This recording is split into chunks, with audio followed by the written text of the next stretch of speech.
It was one of those summer afternoons where time feels slower, unless you're the man being ignored in a crowded showroom. The air inside the car dealership hummed with chatter, laughter, and the clicking of heels on polished tile. Yet, in the far corner, an elderly man sat quietly, hands folded, eyes patiently scanning the room. He had been waiting for nearly an hour. Salespeople passed by, their voices rising in charm for younger customers with gold watches and expensive shoes. But for him? Not even a glass of water. Not a single, sir. Do you need help? No one knew that under the plain jacket and faded jeans sat a story etched in history. A story of soldier sacrifice, battlefield courage, and heroic acts that most people couldn't imagine. They didn't see the scars hidden beneath the sleeve, or the tiny silver lapel pin. A silent military tribute that only a trained eye would recognize.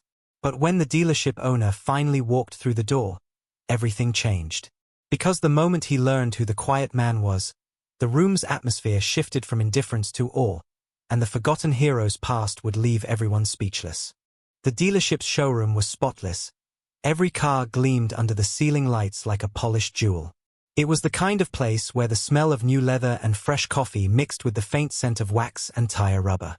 But in the corner, away from the sleek sports cars and luxury SUVs, sat an older man in a plain navy jacket. His posture was upright, but there was a calm heaviness about him, like someone who had learned the art of patience long ago. His name was Frank Dawson. To the sales staff bustling about, he was just another walk-in customer, maybe here to look around before heading home. He had walked in quietly, without a loud greeting, without flashing a checkbook, and without dropping hints of a big purchase. That, unfortunately, was all it took for them to overlook him. Frank had learned to live with being underestimated. Civilian life had been that way for decades.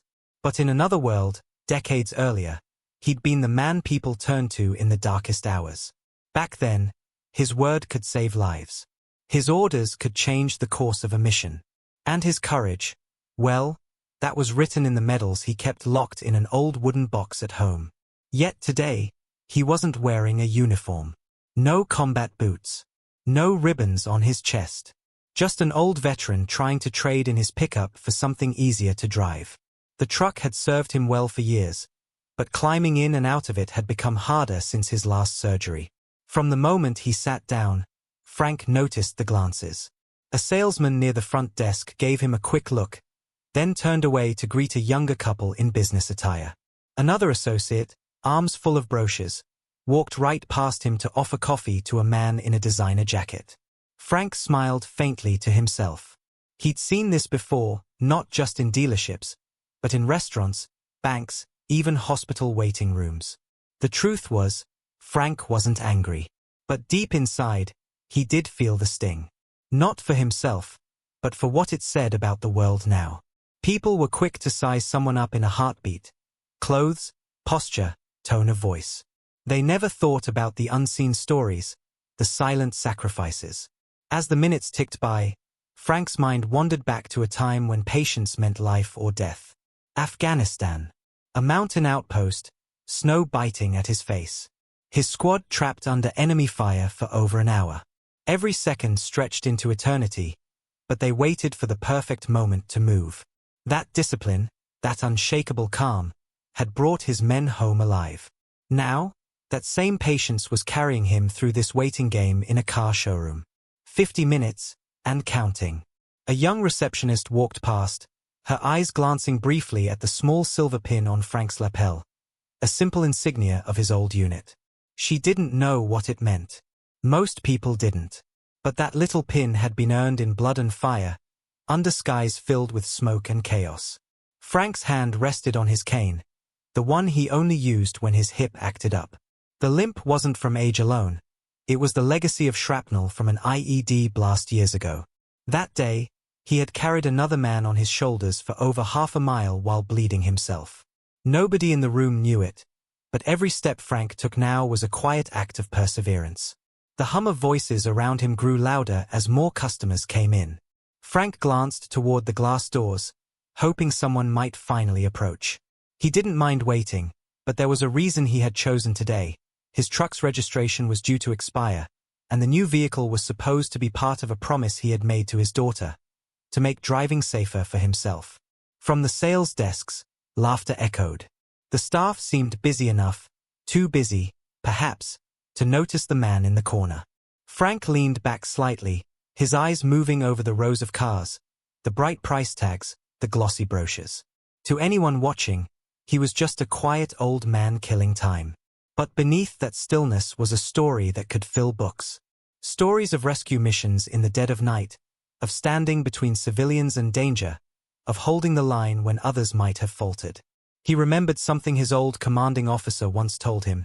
Sometimes, the greatest battles are fought in silence, and the people around you will never even know they happened.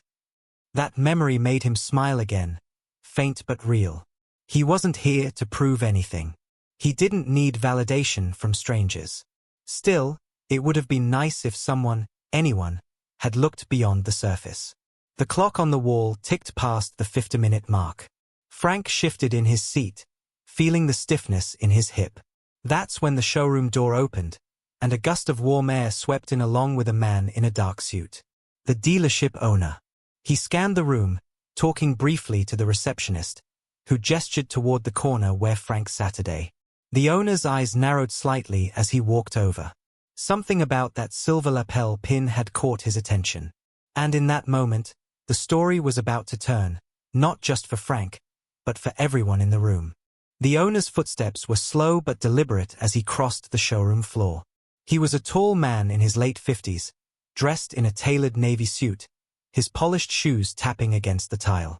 His expression carried that mix of calm authority and sharp awareness that came from years of running a business. "Sir, have you been helped?" he asked, stopping in front of Frank's chair. His tone was polite, but his eyes lingered on that small silver pin. Frank looked up, his voice steady. "No, not yet. I've just been waiting." The owner glanced toward the front desk. The sales staff suddenly looked a little uneasy, whispering among themselves. They knew the man rarely involved himself in the frontline customer service unless something caught his attention. "What brings you in today?" the owner asked. "Looking for something smaller than my truck. Harder to climb into these days," Frank replied, his words simple but tinged with quiet resilience. As they spoke, the owner crouched slightly to be at eye level. "That pin, you served, didn't you?" Frank gave a faint nod. "A long time ago." The owner didn't break eye contact. "That's not just any unit insignia. My father wore the same one in Vietnam." A beat of silence passed between them, the kind of silence where two strangers suddenly realize they share a connection deeper than most conversations ever reach. Behind them, one of the younger salesmen muttered under his breath, "All this for some old war story." He didn't think Frank could hear him. He was wrong. Frank had spent years in war zones. His ears could pick out the faintest sound in a storm of chaos. But he didn't react. "Not yet." The owner's voice softened. "Mind if I ask your name, sir?" "Frank Dawson." It was like a switch flipped. The owner's brows lifted slightly, his expression changing from curiosity to something closer to awe. "Frank Dawson. Colonel Frank Dawson." Frank hesitated, then gave a small shrug. "Retired. Been retired a long while." Now the whispering among the staff grew louder. The name meant nothing to most of them, but the owner clearly recognized it. "I read about you," the owner said, his voice dropping lower. "Operation Iron Shield, the evacuation near Kandahar. You pulled out an entire squad under fire. They gave you the Silver Star." Frank didn't confirm or deny it. He'd never been one to recite his own biography. "That was a long time ago," he said quietly. The owner straightened up, his expression hardening as he turned toward the front desk. 50 minutes?" he asked sharply. "This man has been sitting here for nearly an hour, and not one of you thought to ask if he needed anything." The room went uncomfortably still. A few of the sales staff shifted awkwardly, suddenly finding the floor or their clipboards very interesting. Frank tried to ease the tension. "It's all right. I'm not in a hurry." But the owner shook his head. "No, sir. It's not all right. Not for anyone, especially not for a man like you." The receptionist's voice was small. We didn't know. That's the point, the owner cut in. You didn't know because you didn't ask. Because you judged him before you even spoke to him. His tone wasn't loud, but it carried the kind of weight that silences a room. One of the older salesmen, the same one who'd earlier walked past Frank without a glance, now stepped forward, his voice shaky. Sir, we're sorry. Frank's gaze was calm but firm. Don't be sorry for me. Just remember, people carry more history than you can see. Some of them carry stories you'll never understand unless you take the time to listen. The words hung in the air. They weren't angry, but they cut deep. The owner gestured toward the row of vehicles. Mr. Dawson, let's find you something right now. And you won't have to worry about the price. I'll take care of you personally. Frank shook his head gently. I'm not here for special treatment. Just a fair deal. The owner smiled faintly. You'll get that, and my respect, whether you want it or not. As they walked toward the display area, the atmosphere in the showroom had shifted. The chatter had quieted. The sales staff watched with a mix of shame and curiosity. One of the younger employees finally whispered to another, "Who is he, really?" The answer came from the oldest salesman in the room, his voice low. One of the real war heroes. One of the men who did things you and I couldn't even imagine. The kind of man who's the reason we get to stand here safe. Frank didn't hear the comment, but he didn't need to. He could feel the change, not in how people looked at him, but in the way they were starting to see beyond the surface. What no one in that room knew yet was that Frank's story went far beyond medals and military tribute ceremonies. It wasn't just about the battles he'd fought overseas. It was about the unseen battles he'd faced after coming home. The quiet ones, the lonely ones, the ones that didn't end when the war did. And before the afternoon was over, they were going to learn exactly why his name carried the weight it did. The owner led Frank to a quiet corner of the dealership where a silver sedan gleamed under the soft lights. It wasn't flashy, but it was sturdy, reliable, and low enough for an easy step in. I think this one might be just right, the owner said. Good mileage, excellent safety rating. Frank ran his hand over the cool metal, the way a man might run his palm across an old friend's shoulder. Looks solid, he murmured. The owner hesitated, then glanced at the staff who were slowly gathering closer, pretending to rearrange brochures or check their phones. Mr. Dawson, I hope you don't mind me saying this, but your story is something people should hear. Would you tell them? Frank's first instinct was to decline. He had never been one to stand in a spotlight. His battles were fought for his men, not for applause. But something in the owner's tone told him this wasn't about showing off. It was about teaching. He straightened slightly, leaning on his cane. All right, he said quietly. The owner gestured to the nearest desk. Everyone, over here, please. The staff gathered, their faces a mixture of curiosity and awkward guilt. The youngest salesman looked like he might be regretting the dismissive comment he'd made earlier. Frank took a slow breath. I enlisted when I was 19. My father was a machinist. My mother worked at the library. I didn't have much money for college, so I figured I'd serve my country and maybe see the world. He paused, eyes distant for a moment. I saw the world, all right. Some of it was beautiful. Most of it was not. He told them about his first deployment, the sandstorms in Iraq, the endless nights in makeshift outposts, the fear that never quite went away. Then about Afghanistan, where he'd been stationed in some of the most volatile provinces. I lost men, he said softly. Good men. Better men than me. And there were days I thought I wouldn't make it back either. The room was silent. The clink of a coffee cup from across the showroom seemed unnaturally loud. He described Operation Iron Shield, the mission the owner had mentioned earlier. A convoy of supply trucks had been ambushed on a mountain pass. Frank's unit was pinned down for hours. When the call came to pull back, he refused. Not until he got every man out. I took a piece of shrapnel in my hip that day, Frank said, tapping his cane lightly. Could barely walk. But one of my guys was hit worse. I carried him over half a mile to the evac point. The medic said if I'd been 2 minutes slower, he wouldn't have made it. A young woman from the reception desk blinked quickly, pretending to check her tablet to hide the fact that her eyes were watering. "I'm not telling you this for pity," Frank continued. "I'm telling you because you never know what someone's been through. You never know what they've carried, in their body, in their mind, in their heart, just to be standing here today." The youngest salesman shifted uncomfortably. Frank noticed, but his voice stayed calm. "You all walked past me today. And that's fine. I'm not a man who needs attention. But I want you to remember this, not just for me, but for every veteran, every nurse, every firefighter, every teacher, every unseen person you meet.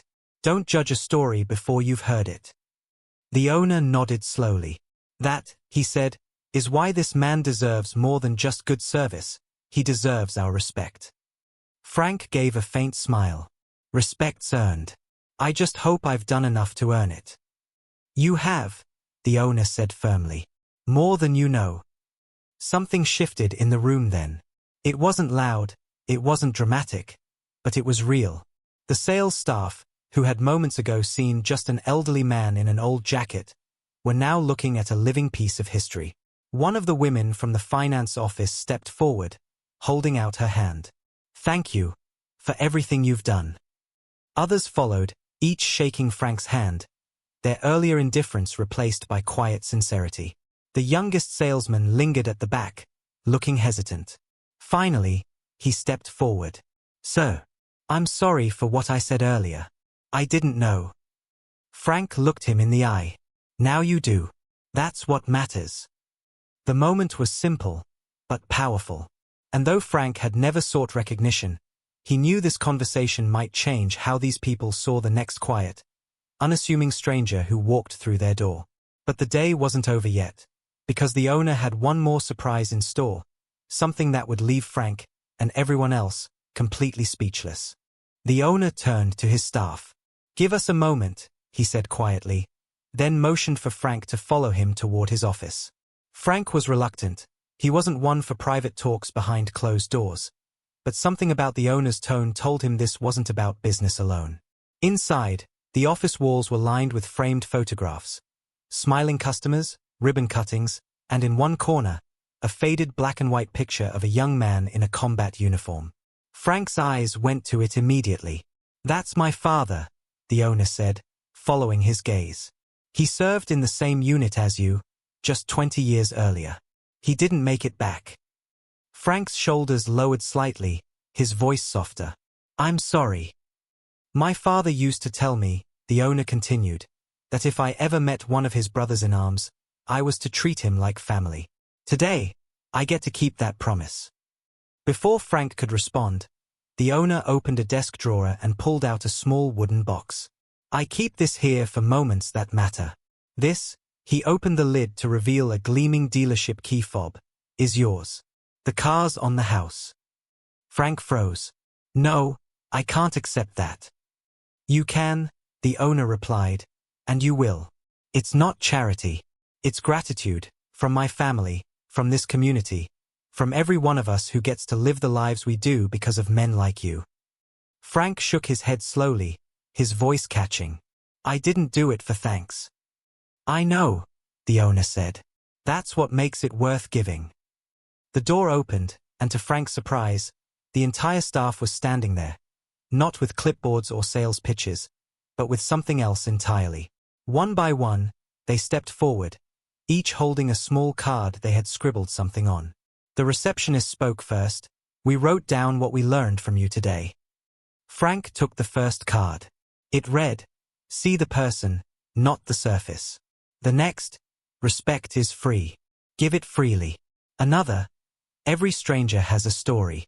He didn't trust his voice enough to speak just yet. Then, from the corner of the office, the youngest salesman stepped forward. He held nothing in his hands, just a determined expression. "Sir, I'd like to shake your hand again. This time, I'll know who I'm shaking it with." Frank extended his hand, gripping the young man's firmly. "Son, now you'll know who you're looking for in everyone you meet." The room was quiet except for the faint hum of the air conditioner. No one moved for several long seconds. Finally, The owner broke the silence. "Mr. Dawson, would you let us take a photo with you and your new car? I'd like it on our wall, right here next to my father's." Frank hesitated, then nodded. "Only if it's not about me," he said. "Make it about remembering the ones who didn't come home." The photograph was taken moments later. Frank stood beside his new silver sedan, cane in one hand, the owner on one side, the entire staff on the other. The camera clicked, but what it captured wasn't just a picture, it was a lesson. A reminder that some heroes walk quietly among us, carrying stories we'll never fully know. As Frank drove away, the sun casting long golden shadows across the lot, the staff stayed silent for a moment longer. The youngest salesman finally spoke. "We'll never make that mistake again." The owner looked at him and nodded. "Good. Because respect isn't something you give when you find out someone's important. It's something you give because everyone is." And somewhere down the road, Frank smiled faintly to himself. He hadn't just bought a car today, he'd left a piece of wisdom behind. If this story moved you, take a moment to thank the quiet heroes in your own life, because sometimes the greatest battles are fought far from the battlefield.